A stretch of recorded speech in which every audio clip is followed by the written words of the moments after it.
Hey guys, Coach Brandon Krause here. Today we're going to go over a cool exercise, an isometric exercise that's going to really help you with increasing punching power and improving your technique, all right?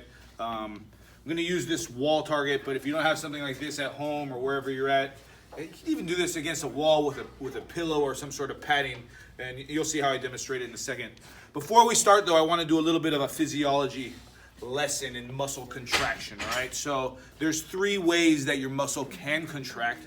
So my bicep here, it can get shorter as my arm, closes, and that's called a concentric contraction. That's when your muscles get shorter, okay?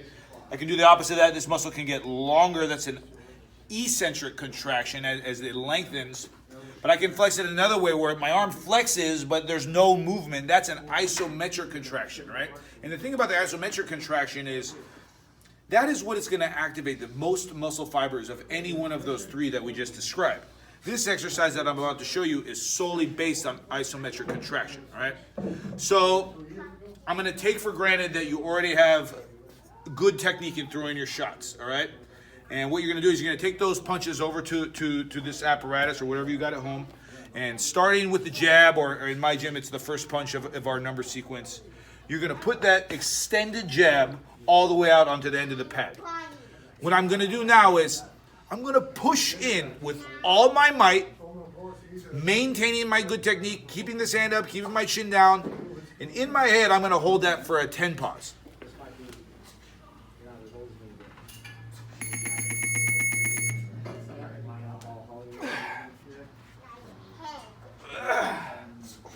Let it go for a second. So, all right, so what have I done here? I am now training my neural system to produce as much muscle contraction as possible to aid in that technique of throwing that jab. I'm taking that existing technique of the jab and I'm strengthening it. I'm digging it deeper into my brain, and I'm teaching my body how to use more and more motor units, muscle fibers to enact this, which is going to in turn increase my strength and my power, all right? The more muscle fibers I can call upon for a given sequence, the better. Especially for us boxers or any athlete of a weight class sport where your gains in strength, you don't want them to mimic a gain in your weight, because that's just going to put you in a higher weight class where now you're kind of not helping yourself become stronger compared to that relatively bigger person.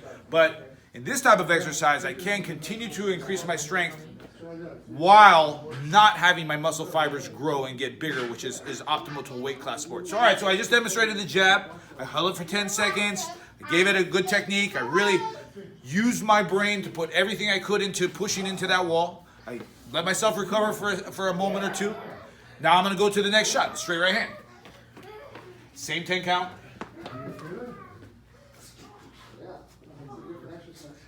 It's supposed to be the same. Because now you're using the right muscles, man.